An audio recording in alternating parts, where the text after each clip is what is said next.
আসসালামু আলাইকুম। মুস্তাফিজুর রহমান এমন একজন ক্রিকেটার যার আসলে খেলার জায়গার তো কোনো অভাব হবে না। এরই মধ্যে অ্যানাউন্সমেন্ট আমরা পেয়ে গেছি যে পিএসএলে মুস্তাফিজুর রহমান যুক্ত হতে যাচ্ছেন। সেটা পাকিস্তান সুপার লিগের অফিসিয়াল ফেসবুক পেজ থেকেই বা অফিসিয়াল সোশ্যাল মিডিয়া হ্যান্ডেল থেকে আমরা সেই ইনফরমেশনটা পেয়েছি।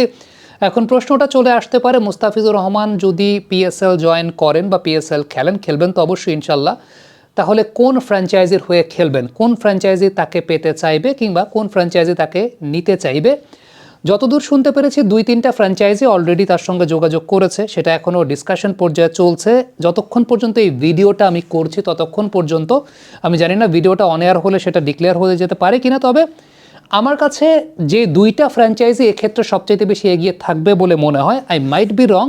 1 নম্বর হচ্ছে লাহোর কালান্দার্স, 2 নম্বর হচ্ছে মুলতান সুলতানস, 3 নম্বর যদি বলি তাহলে সেটা পেশোয়ার জলমি। কেন আমি এই 3টা টিমের নাম বললাম সেটার পেছনে 1 নম্বর কারণটা বলি যে লাহোর কালান্দার্সকে আমি কেন সবার চাইতে এগিয়ে রাখছি। প্রথমত, লাহোর কালান্দার্স বাংলাদেশিদেরকে অনেক প্রেফার করে। গত পিএসএল আমরা দেখেছি রিশাদ হোসেন খেলেছেন, সাকিব আল হাসান খেলেছেন। লাহোর কালান্দার্সের সঙ্গে বাংলাদেশের একটা কমিউনিকেশনগত ব্যাপার আছে, একটা কমিউনিকেশনগত বন্ডিং আছে। দ্বিতীয়ত যে ব্যাপারটা সেটা হচ্ছে লাহোর কালান্দার্স টিমের হোম ভেন্যু লাহোরের গদ্দাফি স্টেডিয়াম, এবং এখানে তারা ম্যাক্সিমাম নাম্বার অফ ম্যাচেস খেলবে। এই ভেন্যুর পার্সপেক্টিভে মোস্তাফিজুর রহমান হতে পারেন সবচাইতে কার্যকরী অপশন। কেন? এটা একটা হাই স্কোরিং ভেন্যু।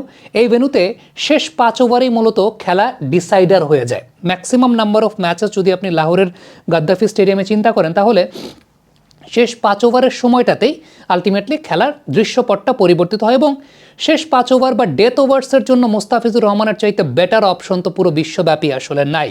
এবং লাহোর গদ্দাফি স্টেডিয়ামের বৈশিষ্ট্যের জায়গাটা হচ্ছে ইনিশিয়ালি উইকেটটা যেমন থাকুক না কেন, শেষের দিকে গিয়ে মোস্তাফিজুর রহমানের যে কাটারগুলো সেগুলো গ্রিপ করার মতো, অর্থাৎ শেষের দিকে গিয়ে উইকেটটা কিন্তু একটু স্লো ডাউন হয়ে যায়, এবং যেহেতু একটু হাই স্কোরিং গ্রাউন্ড, শেষের দিকে গিয়ে একটু স্লো ডাউন হয়ে যায়। মোস্তাফিজের কাটারটা সেই জায়গাটায় ভালো ধরবে, অর্থাৎ বলটা গ্রিপ করবে। দ্বিতীয়ত আরেকটা বিষয় সেটা হচ্ছে যে লাহোর কালান্দার্স কিন্তু মূলত ডেথ ওভার্সের এই সময়টা শাহিন শাহ আফ্রিদির উপরে আসলে ডিপেন্ড করে থাকে। সেই জায়গাটায় লাহোর কালান্দার্সের জন্য আরও একটা বাড়তি অপশন যুক্ত করা, সেটা হচ্ছে মুস্তাফিজুর রহমান যদি থাকেন, এটা একেবারে তাদের একটা শার্প বোলিং লাইন আপ। এবং যেহেতু এর আগের বছর তারা চ্যাম্পিয়ন হয়েছে, তারা অবশ্যই চাইবে টাইটেলটাকে ডিফেন্ড করার জন্য এবং ভালোভাবে ডিফেন্ড করার জন্য। এবং আলটিমেটলি আপনি যদি চিন্তা করেন যে এফোর্ড করতে পারবে আসলে কোন কোন টিম, তাদের মধ্যে লাহোর কালান্দার্সেরই আসলে এফোর্ড করতে পারার সম্ভাবনাটা সবচাইতে বেশি। যেহেতু চ্যাম্পিয়ন টিম, স্পন্সরশিপের জায়গা থেকে তাদেরই সবচাইতে বেশি এগিয়ে থাকার কথা, এবং আনুষঙ্গিক বিষয়বস্তু যদি আমি চিন্তা করি তাহলে সেটা একটা বড় অপশন।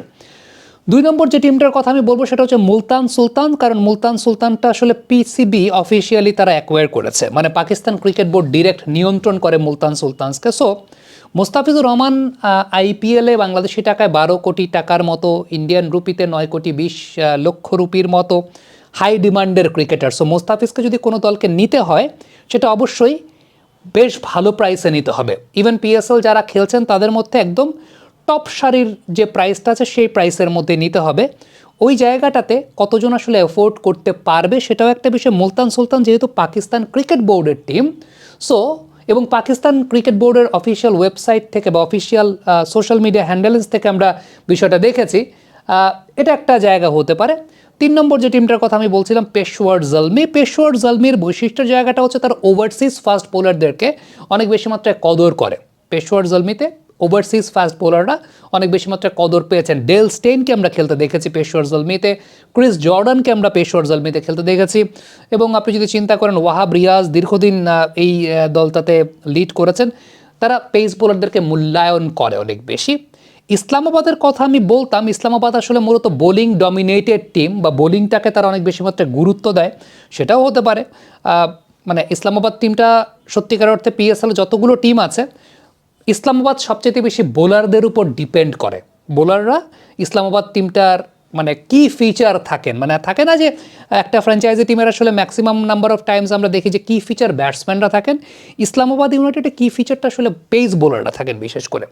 সো 4টা টিমের যে কেউ হতে পারে। আমি আমার সিরিয়ালটা বললাম, এখন লেটস সি এই ভিডিওটা যতক্ষণে অন এয়ার হবে আমি জানি না ততক্ষণে কি ডিক্লেয়ার হয়ে গেছে কিনা, বাট আমি আমার সম্ভাব্যতার জায়গাগুলো আসলে বললাম, কোন কোন জায়গা থেকে কে কে আসলে নিতে পারে, কোন কোন জায়গা থেকে 4টা টিমেরই পসিবিলিটি আছে নেয়ার।